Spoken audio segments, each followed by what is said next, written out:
Et bonjour à tous, si vous jouez à Magic depuis peu, vous avez sans doute déjà tous croisé un deck principalement constitué de contre-sorts, des cartes qui, au moment où vous essayez de jouer vos créatures, vous dit tout simplement non, vous ne le faites pas. C'est très frustrant parce qu'on a l'impression de jamais pouvoir jouer, ils vous contre, ils piochent des cartes, ils vous contre, et à la fin ils finissent par vous tuer avec une condition de victoire alternative du type animer un terrain pour vous attaquer ou alors vous vider entièrement votre deck, et à la fin on a l'impression de ne pas avoir joué à Magic. Et donc aujourd'hui, on va répondre à la question que vous vous posez tous, les joueurs de bleu ont-ils subi un traumatisme dans leur enfance? La réponse étant bien évidemment oui, mais on va essayer de répondre à une seconde question, comment battre un deck constitué principalement de contre-sorts? La première chose qui est importante, c'est de regarder comment sont faits les contre-sorts. Les contre-sorts qui contre n'importe quoi coûtent toujours minimum 3 mana et surtout, ils coûtent toujours au minimum 2 mana bleus dans leur coût. Ceux qui coûtent moins cher, soit contre n'importe quel sort à moins qu'on paye un certain coût, c'est-à-dire que plus on avance dans la partie, plus ils deviennent inutiles, soit ce sont des contre-sorts situationnels, c'est-à-dire qu'ils ne sont capables de contrer que certains types de sorts et pas d'autres.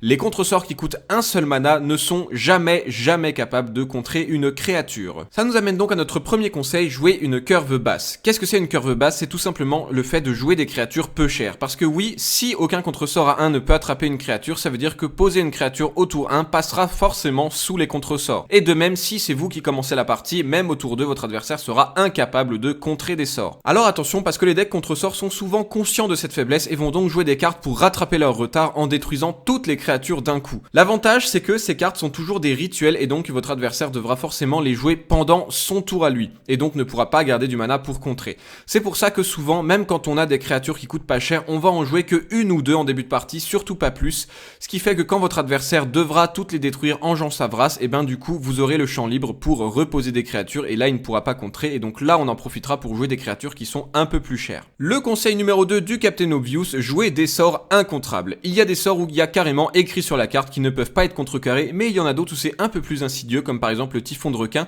où en fait vous allez pouvoir poser une créature via une capacité, et donc les capacités ne sont pas des sorts et donc ne peuvent pas être contrecarrés avec un contre-sort classique. Ces cartes là elles sont bien, mais elles ne protègent que eux-mêmes alors qu'il y a des cartes capables de protéger tout votre deck. Des cartes comme Fileuse ou Domri sont capables de rendre toutes vos créatures incontrables derrière, mais la difficulté ça va être d'abord de réussir à les résoudre eux. Et si vous voulez le beurre et l'argent du beurre, il existe des créatures qui, en plus d'être incontrables elles-mêmes, rendent vos autres créatures incontrables.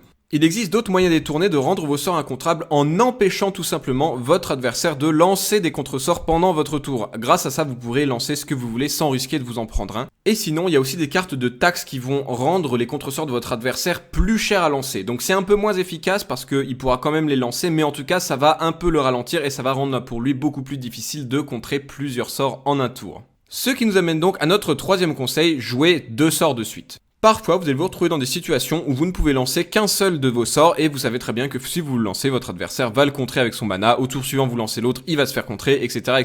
et donc vous avancez pas. Ce qu'il faut faire ici, c'est tout simplement être patient et ne rien jouer, parce que tant que votre adversaire ne fait que contrer vos sorts, faut savoir qu'il vous menace pas non plus, il ne fait rien, il n'avance pas vers la victoire de son côté, vous avez le temps, donc prenez-le.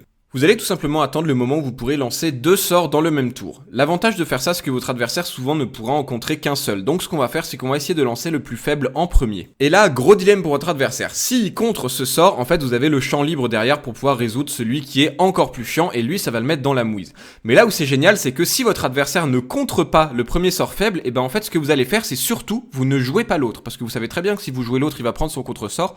Non, vous allez le garder dans la main pour pouvoir lui reproposer un dilemme du genre au tour suivant. Et comme ça, vous avancez et votre adversaire est complètement niqué parce que il ne peut pas utiliser ses contres sans se faire punir derrière. Et ça va nous amener à notre quatrième point, car oui, il est possible de proposer ce genre de dilemme à votre adversaire tout en ne jouant qu'un seul sort par tour. Ça va être en utilisant des créatures qui ont le flash. Les créatures avec le flash peuvent être jouées n'importe quand comme un éphémère, donc en fait ce qu'on va faire c'est que vous allez pouvoir les jouer à la fin du tour de votre adversaire, ce qui fait que s'il utilise du mana pour contrer, et ben ensuite c'est à votre tour, vous dégagez vos mana et vous avez le champ libre pour résoudre des gros tons et votre adversaire ne pourra pas les contrer.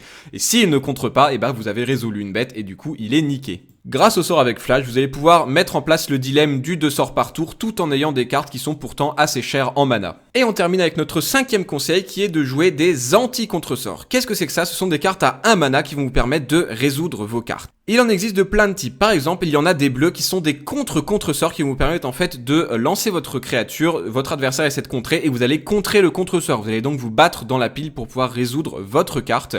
Il en existe aussi des verts qui permettent de rendre votre sort incontrable. Donc en gros, votre adversaire essaie de contrer et en réponse, vous rendez le sort incontrable, donc vous le protégez dans la pile. Et il en existe aussi des noirs qui vous permettent de regarder la main de votre adversaire pour y retirer le contre-sort avant de pouvoir lancer votre carte. Et voilà, j'espère que ces conseils vous ont plu. Bien sûr, ne soyez pas extrémiste, ne montez pas l'entièreté de votre deck pour essayer de battre des contre-sorts, parce qu'il faut être capable aussi de battre le reste, mais en tout cas en utilisant des cartes qui sont à la fois bonnes contre le reste et à la fois bonnes contre les decks contre-sorts, vous permettra de ne plus craindre ce genre d'archétype, ou du moins vous permettront de bien vous battre contre eux et donc de disputer des vraies parties de Magic comme on aime. Si vous avez d'autres idées de points qui peuvent poser problème à des joueurs qui débutent Magic, n'hésitez pas à me le dire en commentaire, j'essaierai de faire d'autres vidéos dans le genre, et sur ce, je vous dis à la prochaine tout le monde!